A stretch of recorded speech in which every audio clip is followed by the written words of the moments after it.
Hola, què tal? Benvinguts a una nova activitat del grup d'estudis covellencs Amics del Castell. Ara fa tot just 40 anys, al març del 1981, naixia Ràdio Cubelles, la primera emissora municipal de la comarca del Garraf. Va ser un autèntic viver, un punt de generació de comunitat local on poder vertebrar aquesta identitat covellenca i on un grup de polítics joves que arribaven tot just després de la fosca nit del franquisme, conjuminat amb tota una sèrie de jovent que volia expressar-se i fer partícip al conjunt del municipi, posaven en marxa l'emissora municipal de Cubelles. Una de les persones que ràpidament s'hi va involucrar i que ara fa uns anys va publicar un llibre sobre l'origen de Ràdio Cubelles. Ràdio Cubelles, 25 anys de l'emissora municipal de Gana del Garraf, va ser la Núria Fonoll i Carbonell, que a més, també va estar molt involucrada en el naixement del grup d'estudis covellencs Amics del Castell i que ha publicat al llarg dels darrers anys, des de fa ja un parell de dècades, diversos treballs sobre investigació local. Ja tenim a punt aquesta connexió amb la Núria Fonoll. Núria Fonoll i Carbonell, moltíssimes gràcies per acompanyar-nos. Hola, què tal? Encantada, com sempre, d'estar aquí amb vosaltres. I bé, motius n'hi ha molts, perquè, com dèiem a la presentació, la Núria Fonoll és una de les persones que va estar des del primer moment a la Fundació i amb els inicis dels Amics del Castell. A més, ja abans havia publicat diversos treballs històrics de la vila. I, a més, clar, parlem de Ràdio Cubelles, ara de seguida entrem en matèria, en aquests orígens de l'emissora, sobretot, però clar, és que a més la Núria Fonoll va ser durant molt de temps una de les veus més reconegudes de l'emissora. Quant de temps vas estar, més o menys, dirigint l'emissora i col·laborant també? Dirigint-la, em sembla que van ser 3 o 4 anys, ara no ho recordo gaire bé, però estan col·laborant i a l'equip directiu, perquè llavors n'hi havia un que s'encarregava en general i l'altre estava al cap de setmana. Jo crec que uns 10 anys, més o menys. Des de ben joveneta fins l'any 2000, que me'n vaig anar. Que en aquell moment, per cert, també et toca en aquells anys viure una de les transicions. Després n'ha hagut una segona, d'aquelles fortes, que és tecnològiques, que és quan ja entra tot el tema de la informatització, però ja us toca també passar dels Revox, aquelles cintes que hi havia abans, això, a un procés que no és l'informàtic, però que ja més digital, que ja implicava un primer pas digital, que no devia ser fàcil en aquell moment adaptar-se a aquests canvis. Ni fàcil ni econòmicament viable, perquè jo me'n recordo que quan es van comprar els primers reproductors de CD, en aquell moment era una cosa cara, n'havíem de tenir dos per posar un, després l'altre. Després vam introduir el minidisc. I clar, eren tot noves tecnologies del moment, que eren cares, que per nosaltres també era una novetat, que també ho havíem d'aprendre, i era aquest camí, a poc, fins que es va arribar a la informatització i després a l'automatització, que crec que aquí ha estat el gran canvi, el gran pas de lo que era la ràdio d'abans i la ràdio d'ara, no? Abans era una ràdio com a molt més casolana, més manual, més analògica, no? I clar, ara és una ràdio completament diferent. Però bueno, és l'evolució i és l'haver de... No es podia quedar l'emissora fent com a principi, havia d'avançar, si no haguéssim arribat a aquests 40 anys. Efectivament, aquests 40 anys de Ràdio Cubelles, ja en el seu dia la Núria va ser l'autora d'aquell llibre Ràdio Cubelles, 25 anys de l'emissora municipal de Gana del Garraf, i bé, on s'explica sobretot una part molt interessant, que són aquests inicis de l'emissora, que per cert, durant molt de temps tothom pensava que l'emissora havia nascut el 23F del 81, a més, el mateix dia del cop d'estat, que algú deia, mira, la primera i l'última emissió. Però després, arran de la investigació d'aquest llibre, remenant arxius i documentació, vas arribar a la conclusió, o vas descobrir, per dir-ho d'alguna manera, que en realitat la inauguració va ser un mes més tard. El 22 de març, un mes i un dia més tard. De fet, s'estaven fent proves ja, al febrer, no és que la ràdio no funcionés, funcionava, però de manera puntual, i en aquestes emissions de proves per veure si la cosa arribava bé, si hi havia talls, si l'emissor funcionava. Me'n recordo que demanaven que la gent telefonés o que els escrigués, per dir a Somella us hem sentit, a Vilanova us hem sentit, a la platja us hem sentit. Clar, ells havien de comprovar una mica abans de començar com anava la cosa. I sí que és veritat que el 20 de febrer hi va haver una d'aquestes emissions en proves. Llavors, que en aquell moment hi eren però no hi eren i es devia agafar la data com una cosa representativa i durant molts anys es va pensar que era una de les emissions inicials, però no ho va ser. De fet, el 21 de febrer, el 23, perdona, el 23 de febrer, el dia del cop d'estat, un equip de la ràdio se'n va anar al Vendrell, a Ràdio El Vendrell, que feia poc més d'un mes que estava iniciada, per veure com funcionaven, la part tècnica com anava, i els va agafar l'intent del cop d'estat allà, i quan van tornar, que ja tenien el dial una mica en marxa, van connectar el 102, que era el futur dial de la ràdio, amb la cadena SER, que era l'única emissora que en aquell moment era el Congrés dels Diputats. I aquella nit, la famosa nit dels transistors, al 102 ja es va poder seguir el cop d'estat. Però la inauguració oficial és el 22 de març. I es veu clarament en el llibre d'actes de l'emissora, que el feia superbé, perquè superordenat, net, clar, director de llavors, que era el Víctor Alari, va ser el primer director, i es veu clarament la primera emissió és el 22 de març. I, de fet, aquesta part de l'acte està inclosa als annexos d'aquest llibre. D'aquí la confusió, que sí que hi havia hagut algunes emissions en prova, però les fundacionals, les oficials, és a partir del 22 de març. El diumenge 22 de març. I com neix tot plegat aquesta idea? Doncs que a més recordeu, és ja ho hem dit, no? És la degana, la més antiga municipal, més antiga del Garraf, per tant, doncs, abans que Vilanova, que òbviament doncs molta més població. Abans que Ribes, també. Abans que Ribes, que Sitges. Com neix aquesta idea i aquest projecte? Com es posa en marxa?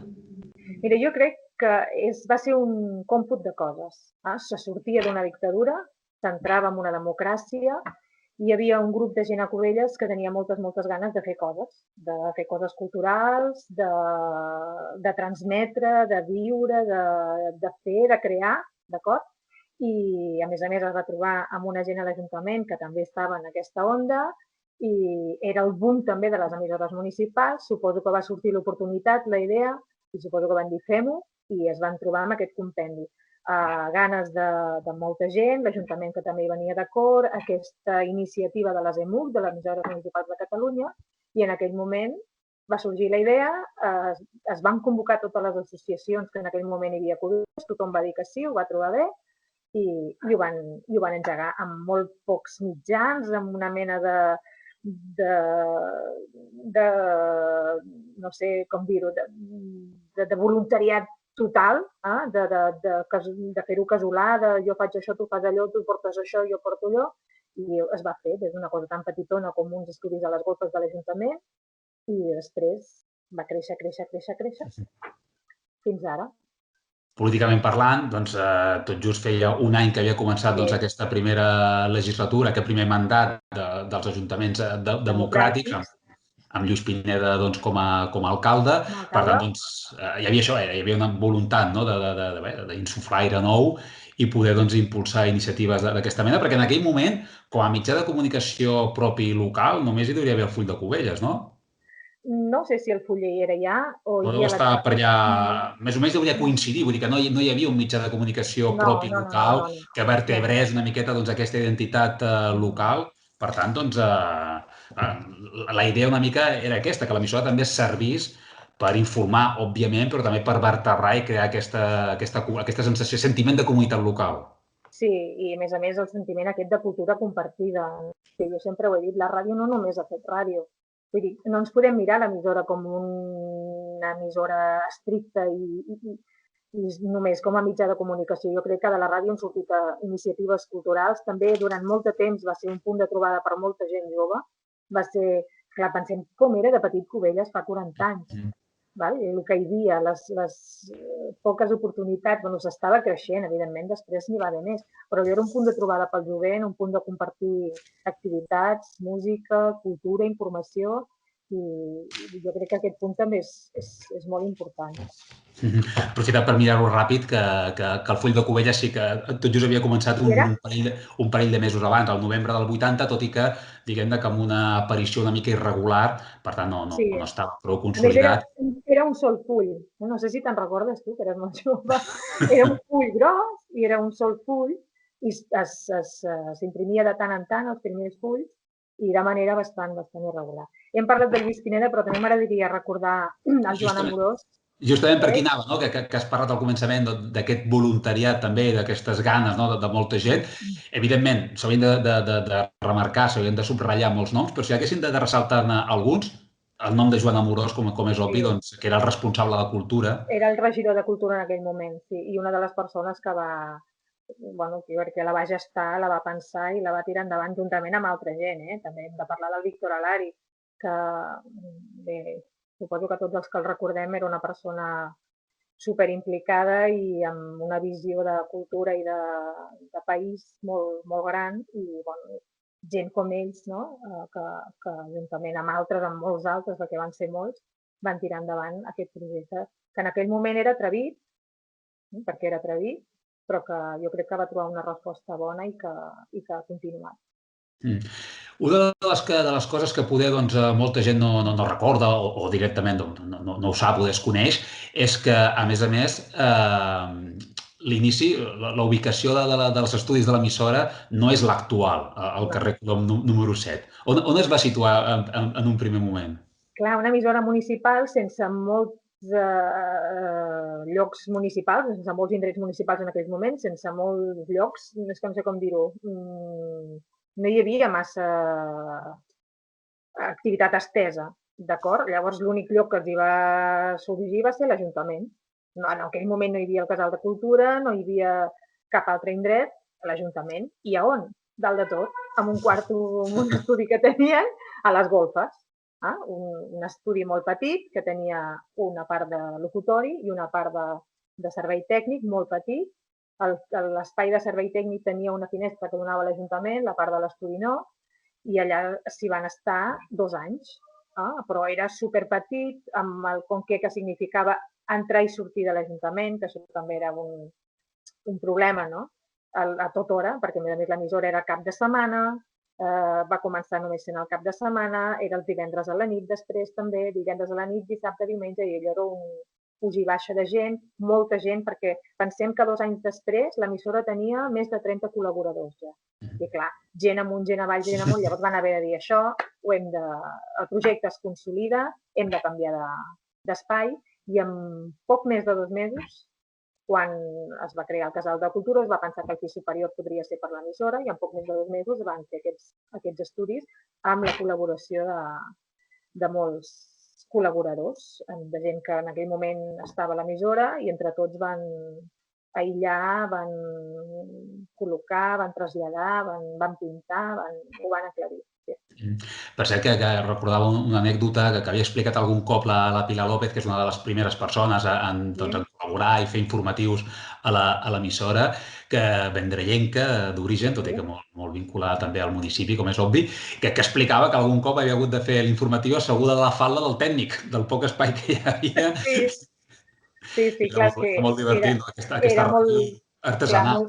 Molt petit, molt artesanal, molt casolà, molt... Clar, i es va pensar que si el projecte... Jo crec que en el seu moment devien pensar, bueno, això té que continuar endavant, sí o no, no? I si ha de continuar endavant ha de ser en unes condicions una mica millors. Llavors van fer el canvi. El mes de març del 83. Sí, dintre d'aquella mateixa legislatura, que dintre d'aquells 4 anys... Els estudis els va inaugurar encara Lluís Pineda, dins d'aquella mateixa legislatura. Encara es conserva una foto, que hauria de ser el diari Vilanova, no recordo exactament, però imagino que hauria de ser el diari Vilanova, que hi ha una foto a l'emissora, justament extreta d'aquell article on es veu el Lluís Pineda tallant la cinta. Correcte. I després, com evoluciona? Perquè parlem que, clar, aquí ja hi ha un salt qualitatiu, és a dir, ja es creen uns estudis específics per l'emissora, i bé, ja aleshores aquí poder arribar al gran repte, que de vegades arribar-hi té les seves dificultats, però el que realment sovint és complicat és la consolidació. Vull dir, potser seria un dels grans reptes, no?, per assolir en aquell moment els Mantenir això. col·laboradors i la gent de la ràdio, el manteniment. Sí, sí, clar. El manteniment era difícil. Penseu que una emissora sempre provoca despeses i pocs ingressos. Al ser una emissora municipal, si fos una emissora privada, sí que et pots com alimentar més de publicitat i d'altres històries, però al ser una emissora municipal eren més que res despeses. I pensem que en aquells moments els ajuntaments de la primera època democràtica de recursos no en tenien masses. Per tant, era un repte aguantar una emissora que tenia despeses. A més, l'emissora després també es va professionalitzar, és a dir, es va contractar a gent, en aquest cas directors, perquè se'n fessin càrrec, i això també valia diners els aparells que s'espatllaven, la música que en aquell moment es tenia que comprar tota, l'emissor, era complicat. I jo crec que es va poder, en èpoques millors i pitjors, perquè hi va haver èpoques de molta penúria, però jo crec que es va salvar, cosa que altres emissores municipals no han fet, no van poder fer. Van caure pel camí. I la ràdio a trompicons, però es va poder mantenir. Jo crec també que amb l'esforç i les ganes de molta part dels col·laboradors. Hi havia aquesta massa sota de gent, aquest coixí de gent que no volia perdre el fer ràdio, el trobar-se, el fer coses. L'Ajuntament jo crec que tampoc va tenir en els seus moments, perquè suposo que van ser més d'un, de dir tanquem. Com els dius a aquestes 30-40 persones que estan fent coses per un poble, que això s'acaba, no? I jo crec que entre les ganes d'aquesta gent, l'Ajuntament que també va voler aguantar i mantenir-se, ja que la ràdio s'havia convertit en una institució cultural local, es va poder anar passant èpoques i temporades una mica pitjors i es va poder aguantar. Però hi ha hagut moments difícils, clar que sí. Fruit, això sí, doncs, d'aquesta professionalització, aquestes primeres persones que dirigien l'emissora, contractades per l'Ajuntament, però també d'aquesta empenta dels col·laboradors, el que sí que està clar és que Ràdio Cubelles, moltes emissores municipals, no? Però en el cas concret de Cubelles també es va acabar convertint, ho ha exercit també de planter després de figures, de persones que s'han pogut guanyar la vida i professionalment al món de la comunicació, de la ràdio i alguns fins i tot mitjans de primera línia. Sí, això seria una cosa que s'hauria d'estudiar en detall, però hi ha molta gent que ha sortit de l'emissora i que en algun camp o altre dels mitjans de comunicació encara avui s'hi està guanyant la vida. Jo crec que això és superimportant.